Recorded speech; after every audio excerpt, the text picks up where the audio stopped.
नमस्कार दोस्तों, आपका बहुत बहुत स्वागत है आकाश आईएएस रिसर्च सेंटर में। दोस्तों चलिए आज के नए एपिसोड को शुरू करते हैं। आज के एपिसोड में हम पढ़ेंगे बिहार के इतिहास के स्रोत में। पहला वीडियो मैंने इससे पहले बिहार से संबंधित वीडियो मैंने डाला है जो कि इम्तियाज़ अहमद के बुक से है, और वो जो है बिहार एक परिचय इम्तियाज़ अहमद का बुक है। उससे जो है एमसीक्यू जो है मैंने 20-25 एमसीक्यू पिछले वीडियो में करवाया था। उसका ये दूसरा वीडियो है, उस श्रृंखला का दूसरा वीडियो है। तो आकाश आईएएस रिसर्च सेंटर पर आप पीएसबी को देख रहे हैं, और पीएसबी जो है आपको क्या पढ़ाने जा रहा है दोस्तों, बिहार के इतिहास के स्रोत। तो चलिए शुरू करते हैं आज के इस क्लास को। दोस्तों आज का जो प्रश्न नंबर है वो ध्यान दीजिएगा दोस्तों। अगला प्रश्न जो है वो 21 नंबर प्रश्न है, और इस प्रश्न पर आप जरा ध्यान दीजिएगा। ये प्रश्न क्या कह रहा है कि बिहार प्रांत के आरा से प्राप्त देव वर्नाक का लेख तथा शाहपुर पटना एवं मंदर बांका से प्राप्त लेखों में जानकारी मिलती है। देखिए दोस्तों, ये 21वां क्वेश्चन है कि बिहार के बिहार के आरा से, तो बिहार का जो है आरा से जो है एक जो है लेख प्राप्त हुआ है। कहां से? बिहार के आरा से देव वर्नाक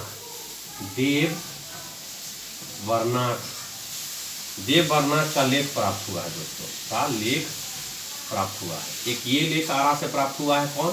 देव वर्नाक का लेख। दूसरा है शाहपुर पटना से। शाहपुर पटना से क्या प्राप्त हुआ है दोस्तों? वो प्राप्त हुआ है लेख प्राप्त हुआ है, और मंदर बांका से भी प्राप्त हुआ है। दोस्तों आरा से, शाहपुर पटना से और मंदर बांका से जो है लेख प्राप्त हुआ है। उस लेख में जो है किसकी जानकारी मिलती है? इस लेख में जो लेख प्राप्त हुआ है बिहार के आरा से जो है देवनार का लेख जो है शाहपुर से भी प्राप्त हुआ है, मंदर बांका से भी प्राप्त हुआ है। तो इनमें जो है किस वंश के शासकों के बारे में चर्चा किया गया है? तो मैं बता दूं आपको दोस्तों, प्रवर्ती गुप्त शासक। याद रखिएगा दोस्तों कि गुप्त वंश का शासन समाप्त होने के बाद जो है मगध पर जो प्रवर्ती गुप्त वंश का शासन आया था, और इसी शासकों का जो है वर्णन मिलता है दोस्तों बिहार के आरा जिला में जो मिला है देववर्नाक का लेख शाहपुर पटना और मंदर बांका से मिला है, जिसमें जो है प्रवर्ती गुप्त शासक का जो है क्या है, प्रवर्ती गुप्त शासकों का क्या मिला है, वर्णन मिला है। तो कौन कौन शासकों का वर्णन मिला है? तो मैं बता दूं कि ये मिला है देवगुप्त, प्रवर्ती गुप्त शासक जो है देवगुप्त का वर्णन मिला है दोस्तों, देवगुप्त का। उसके बाद है विष्णुगुप्त का भी मिला है। ये सब जो प्रवर्ती गुप्त शासक का नाम है दोस्तों, विष्णुगुप्त। उसके बाद हम बात करते हैं जीवित गुप्त द्वितीय।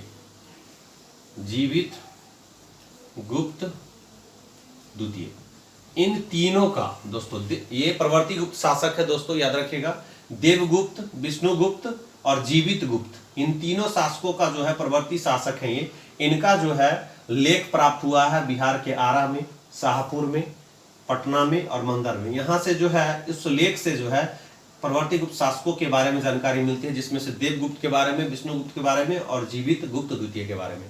तो ये प्रश्न आपका रहा। चलिए अगला प्रश्न देखते हैं। 22वां नंबर का प्रश्न क्या कहता है दोस्तों? आपने देखा कि प्रवर्ती गुप्त शासकों के बारे में जो है अब लेख मिला है, आरा में मिला है, पटना में मिला है, बांका में मिला है ना। उसके बाद 22वां नंबर प्रश्न पाल शासकों के बारे में जानकारी मिलती है। देखिए दोस्तों, पाल शासकों के बारे में जो जानकारी, शासकों के बारे में जानकारी मिलती है। तो दोस्तों बहुत इंपॉर्टेंट है, मिलती है।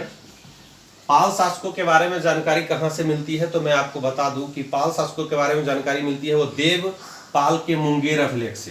पहला है दोस्तों, बहुत इंपॉर्टेंट है, देव पाल के मुंगेर अभिलेख से ये जो है पाल शासकों के बारे में जानकारी मिलती है। पाल शासकों की जानकारी जो है कहां से मिलती है? देवपाल के मुंगेर अभिलेख से।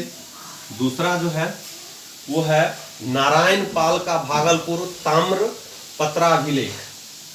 नारायण पाल का भागलपुर, भागलपुर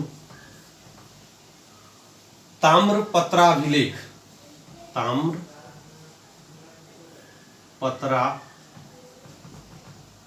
पत्राभिलेख दोस्तों, इससे भी जो जानकारी जो है पाल वंश के शासकों का जानकारी मिलता है। उसके बाद है महिपाल प्रथम के नालंदा और मुजफ्फरपुर अभिलेख से। तीसरा जो है दोस्तों, पहला हो गया, तीसरा, पहला दूसरा तीसरा, तीसरा जो है वो महिपाल प्रथम,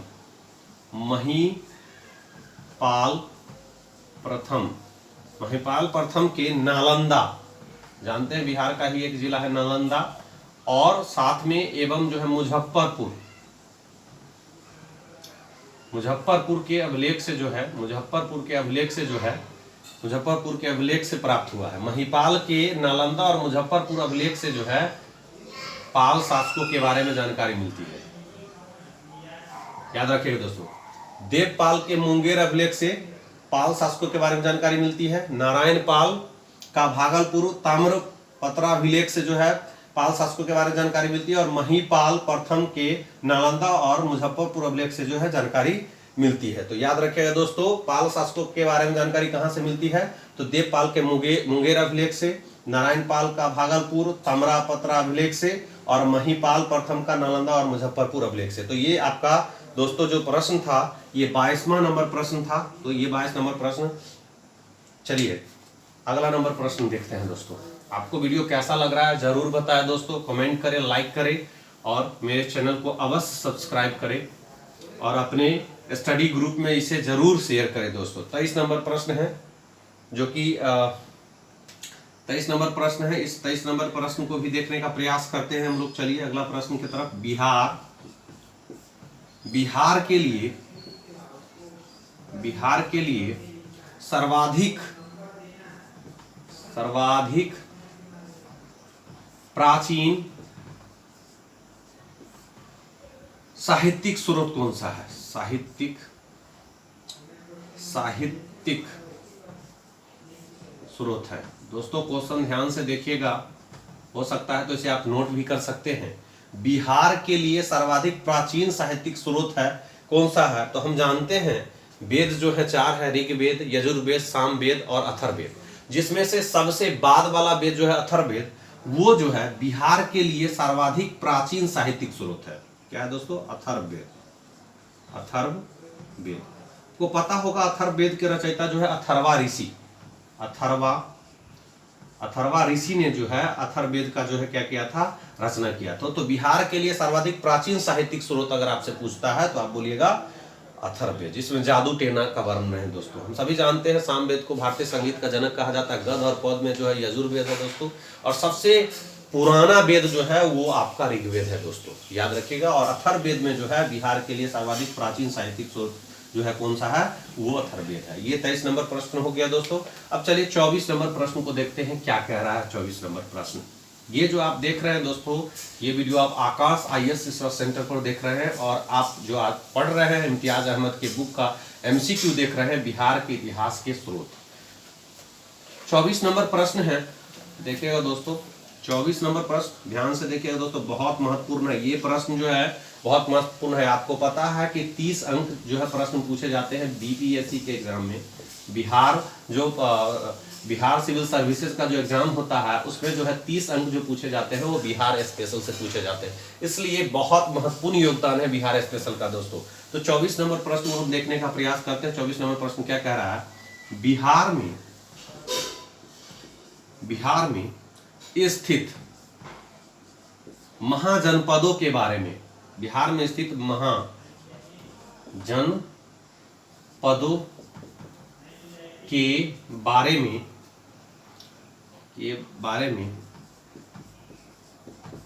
जानकारी मिलती है दोस्तों। क्वेश्चन है कि मैं आपको बता दूं कि बिहार में स्थित महाजनपद, हम जानते हैं कि पूरे भारत में जो है प्राचीन काल में जो है पूरे भारत में जो है 16 महाजनपद थे, जिसमें से 3 महाजनपद जो था वो बिहार में स्थित था। तो उस तीनों महाजनपद का जो है जानकारी, चाहे वो 16 महाजनपदों का जानकारी जो हमको मिलती है, किससे मिलती है? तो यहाँ प्रश्न है देखिए 16 जनपदों के बारे में जानकारी जो हमको मिलती है जिस पुस्तक से, वो पुस्तक है अंगुत्तर निकाय। अंगुत्तर निकाय, याद रखिए दोस्तों, अंगुत्तर निकाय जो है एक ऐसी पुस्तक है, ऐसा ग्रंथ है जिसमें जो है महाजनपदों के बारे में जो है जानकारी मिलती है। हम जानते हैं बिहार में 3 महाजनपद है। कितने महाजनपद है? 3। 16 महाजनपद है, याद रखिएगा 16 महाजनपद है, जिसमें से 3 महाजनपद जो है बिहार में स्थित है। और वो तीनों महाजनपदों के बारे में जो जानकारी मिलती है किस पुस्तक से मिलती है? तो मिलती है अंगुत्तर निकाय से। तो आप समझ रहे होंगे, मुझे पूरा विश्वास है कि आप इन चीजों को बेहतर समझ रहे होंगे। चलिए अगला प्रश्न 25वां नंबर प्रश्न जो है हम देखने का प्रयास करते हैं। 25वां प्रश्न क्या कहता है? 25वां प्रश्न क्या कहता है उसको भी हम देखने का प्रयास करते हैं कि 25 जो क्वेश्चन है वो क्या कहते हैं। 25 नंबर क्वेश्चन है, नालंदा, जाना पहचाना नाम है नालंदा, नालंदा के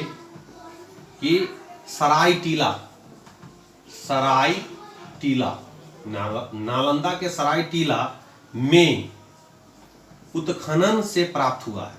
में उत्खनन से प्राप्त हुआ है। क्वेश्चन है दोस्तों, ध्यान दीजिएगा कि नालंदा के सरायटीला में उत्खनन से प्राप्त हुआ है। तो क्या प्राप्त हुआ है दोस्तों? तो प्राप्त हुआ है पाल काल का बौद्ध विहार। पाल कला का बौद्ध विहार, याद रखिएगा दोस्तों। क्वेश्चन है नालंदा के सरायटीला में उत्खनन से प्राप्त हुआ है। क्या प्राप्त हुआ है? तो पाल कला का बौद्ध विहार प्राप्त हुआ है। दोस्तों अगला नंबर देखते हैं, 26 नंबर प्रश्न को देखने का प्रयास करते हैं। 26 नंबर प्रश्न क्या कहता है? बहुत महत्वपूर्ण प्रश्नों का ये श्रृंखला चल रहा है दोस्तों। अगर आप चाहते हैं कि आप एक सिविल सेवक बने, बिहार प्रशासनिक सेवा में जाए, तो आप इस वीडियो को जरूर देखें और अपने दोस्तों के बीच जरूर शेयर करें दोस्तों। और आज का 26 नंबर प्रश्न है उसको देखते हैं। क्वेश्चन है, बौद्ध साहित्य है, हम जानते हैं विनय पिटक, अभिधम पिटक और सुत्त पिटक, ये जो है बौद्ध साहित्य है दोस्तों, हम सभी जानते हैं। बौद्ध साहित्य जो है विनय पिटक, बौद्ध साहित्य विनय पिटक, उसके बाद है दिघ निकाय एवं दिघ निकाय से जानकारी मिलती है।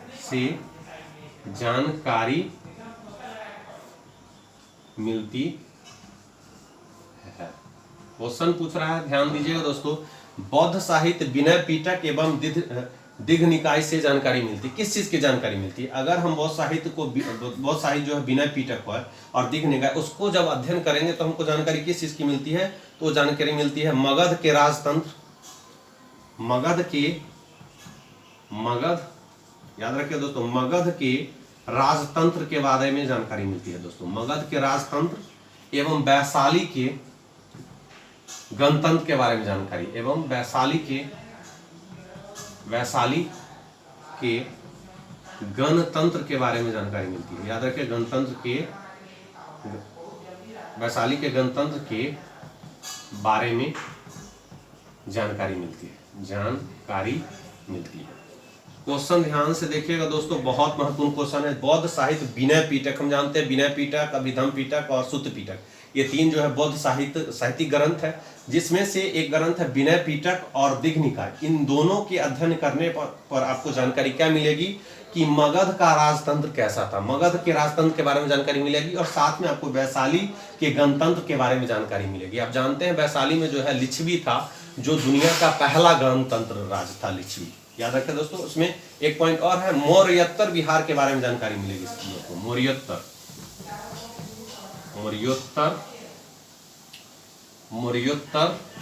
बिहार के बारे में, मौर्य काल के बाद जो है बिहार में क्या हुआ था उसके बारे में जानकारी। तो ये विनय पिटक, ये बहुत इंपॉर्टेंट है, ये विनय पिटक और दिघ निकाय, इस दोनों बौद्ध साहित्य से जो जानकारी हमको मिलती है वो मिलती है मगध के राजतंत्र के बारे में, वैशाली के गणतंत्र के बारे में और मौर्योत्तर बिहार के बारे में जानकारी मिलती है। आपको दोस्तों कैसा लग रहा है वीडियो, जरूर कमेंट करें। चलिए अगला क्वेश्चन को देखने का प्रयास करते हैं। 27 नंबर प्रश्न क्या कहता है? ये आप जो है इम्तियाज अहमद का जो है बिहार एक परिचय, उसका जो है एक सेक्शन हिस्ट्री, उसका एक टॉपिक है बिहार के इतिहास के स्रोत, उसके ऑब्जेक्टिव क्वेश्चन को हम देख रहे हैं। इससे पहले हमने एक वीडियो ऑलरेडी डाला है, वो वीडियो जो है वो आपको बिहार के इतिहास के स्रोत से, ये दूसरा वीडियो है बिहार के इतिहास के स्रोत का, जो है एमसीक्यू है, मल्टीपल चॉइस क्वेश्चन है, उसके बारे में हम चर्चा कर रहे हैं। क्वेश्चन है 27 नंबर क्वेश्चन। देखिए 27 नंबर क्वेश्चन कहता है, ध्यान से देखिएगा, 27 नंबर कह रहा है बिहार में बड़े पैमाने पर उत्खनन कार्य करने वाला तथा कई प्राचीन स्थलों की खोज करने वाला पुरातत्ववेत्ता था। पुरातत्ववेद जो था, पुरातत्ववेत्ता जो था, जो पुरातत्वविद जो था, जो कि बिहार में जो है बड़े पैमाने पर जो है उत्खनन का कार्य किया था, उसका नाम क्या है? तो बिहार में बड़े पैमाने पर जो उत्खनन का कार्य किया और कई प्राचीन स्थलों का जो खोज किया था, वो व्यक्ति और कोई नहीं था, वो था कनिंघम था। याद रखिए दोस्तों, वो था कनिंघम। अगर एग्जाम में पूछता है कि बिहार में जो है उत्खनन करता, जो बहुत सारे प्राचीन स्थलों का खोज किया था बिहार में, वो व्यक्ति कौन था, पुरातत्वविद कौन था? तो वो था कनिंघम। याद रखिए दोस्तों, कनिंघम ने बिहार में जो है बड़े पैमाने पर जो है उत्खनन का कार्य किया था। कनिंघम कहाँ? बिहार में, हम सभी जानते हैं। उसके बाद आगे चलते हैं, 28वां प्रश्न जो देखने का प्रयास करते हैं। 28 नंबर क्वेश्चन क्या कहता है, उसको भी हम देखने का प्रयास करते हैं। 28 नंबर क्वेश्चन कहता है नालंदा में स्थित बड़गांव का पता किसने लगाया था? दोस्तों बहुत महत्वपूर्ण क्वेश्चन है। नालंदा, आप देख रहे हैं आकर्ष आईएएस रिसर्च सेंटर, नालंदा में स्थित बड़ा गांव जिसको हम नालंदा महाबिहार भी कहते हैं, महाबिहार। नालंदा बड़ा गांव, नालंदा महाबिहार का पता किसने लगाया? हम जानते हैं कि उत्खनन चल रहा था, तो इसका पता किसने लगाया? ये क्वेश्चन पूछा जा रहा है आपसे क्वेश्चन। ये 28 नंबर जो पूछा जा रहा है, नालंदा बड़ा गांव, नालंदा महाबिहार का पता किसने लगाया? तो मैं आपको बता दूं कि इसका पता जो लगाया था, वो लगाया था कनिंघम ने लगाया था। हमने पहले ही बता दिया कि सबसे ज्यादा उत्खनन बड़े पैमाने पर अगर कोई बिहार में किया था तो अलेक्जेंडर कनिंघम था। याद रखिएगा दोस्तों, अलेक्जेंडर कनिंघम ने ही नालंदा में महाबिहार का पता लगाया था। याद रखिएगा दोस्तों, किसने लगाया था? कनिंघम ने। कनिंघम बहुत महत्वपूर्ण है दोस्तों। और मैं बता दूं कि वहां से 2 अभिलेख भी मिले हैं। ये जो है नालंदा बड़ा गांव से जो 2 अभिलेख भी मिले हैं, ये नालंदा महाबिहार से, जिसका पता अलेक्जेंडर कनिंघम ने लगा था, जिसने बिहार में बड़े पैमाने पर बहुत सारे स्थलों का खोज किया था, उत्खनन किया था। अलेक्जेंडर कनिंघम ने, इन्होंने नालंदा बड़ा गांव का पता लगाया था, नालंदा महाबिहार का पता लगाया था, जिसमें 2 अभिलेख मिले थे। 2 अभिलेख जो था उसमें जो है नालंदा का नाम भी उत्कीर्ण है। वो 2 अभिलेख जो मिले हैं नालंदा के बड़ा गांव में, उसमें जो है क्या है, नालंदा का नाम भी उत्कीर्ण किया गया है। और बिहार शरीफ में कुमार प्रथम और स्कंदगुप्त का प्रसिद्ध स्तंभ भी प्राप्त हुआ। कनिंघम ने बोध गया के मंदिर को भी खोजा था। तो बोध गया में जो है बौद्ध मंदिर जो है ना, बोध गया का जो बौद्ध मंदिर, उसका भी खोज जो किया था ये कनिंघम साहब ने किया था। बहुत महत्वपूर्ण है। अगर देखा जाए उत्खनन के क्षेत्र में बिहार के लिए बहुत महत्वपूर्ण व्यक्ति, बहुत ही शानदार व्यक्ति जो थे, वो अलेक्जेंडर कनिंघम थे। और इन्होंने बहुत सारा उत्खनन किया, बड़े पैमाने पर उत्खनन किया, और जिससे बहुत सारे स्थलों का खोज किया। और जिसमें से एक स्थल है नालंदा बड़ा गांव, नालंदा महाबिहार, और बोध गया में जो मंदिर है बौद्ध मंदिर, उसका भी खोज इन्होंने किया था अलेक्जेंडर कनिंघम ने। तो आपको ये प्रश्न कैसा लग रहा है जरूर कमेंट में बताएं दोस्तों। 29 नंबर प्रश्न हम देखने का प्रयास करते हैं। 29 नंबर प्रश्न जो है क्या कह रहा है? 29 नंबर प्रश्न जो है वो क्या कह रहा है, उसको देखने का प्रयास करते हैं। पुरातत्व कनिंघम बिहार में खोज की। पुरातत्ववेत्ता कनिंघम आर्कियोलॉजिस्ट थे। कनिंघम, पुरातत्ववेत्ता कनिंघम ने बिहार में खोज की। बिहार में खोज की, किस चीज की खोज की थी? क्वेश्चन पूछ रहा है पुरातत्ववेत्ता कनिंघम ने बिहार में खोज किसका किया था?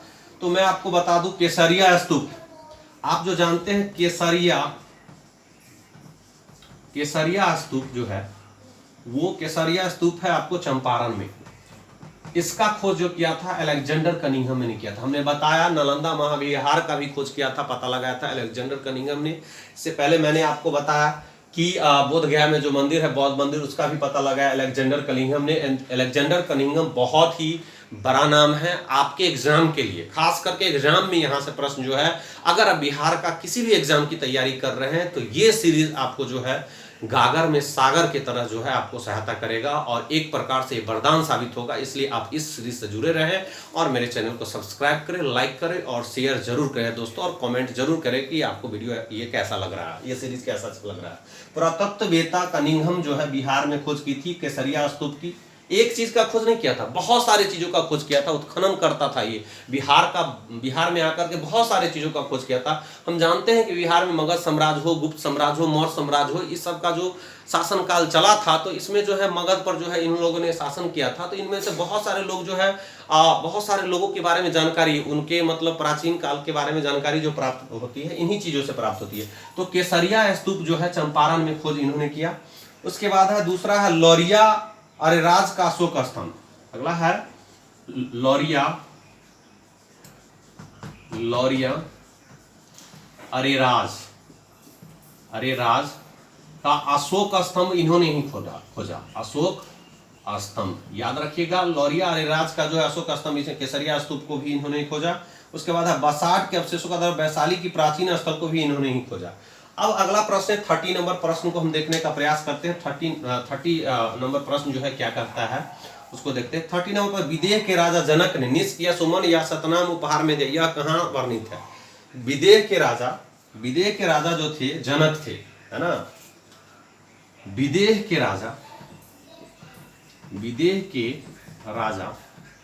जनक, 30 नंबर क्वेश्चन है, ध्यान दीजिएगा दोस्तों। विदेह के राजा जो जनक थे, उन्होंने निष्क या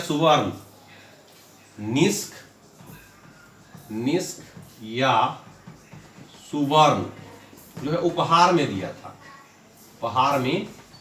तो ये निष्क और उपहार में दिया, ये किस में वर्णित है? ये चीज जो है कहां पर लिखी गई है? विदेह के राजा जनक ने निष्क या सुवर्ण जो उपहार में दिए, यह कहां वर्णित है, कहां लिखा गया है? तो याद रखिएगा, यह जो बातें लिखी गई है एक उपनिषद में लिखी गई है। उस उपनिषद का मतलब होता है गुरु के समीप बैठना।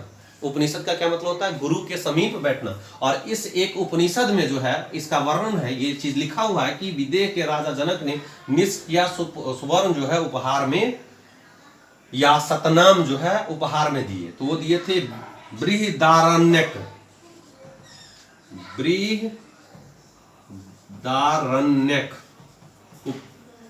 ये उपनिषद का नाम है बृहदारण्यक उपनिषद में ये बात जो है साफ साफ लिखा हुआ है, बिल्कुल साफ साफ लिखा हुआ है कि विदेह के राजा जनक ने निष्क या सुवर्ण या सतनाम जो है वो जो है उपहार में दिए थे। 31 नंबर क्वेश्चन है, उसको देखने का प्रयास करते हैं। 31 नंबर क्वेश्चन है कि बिहार से प्राप्त मोर अभिलेख की लिपि है।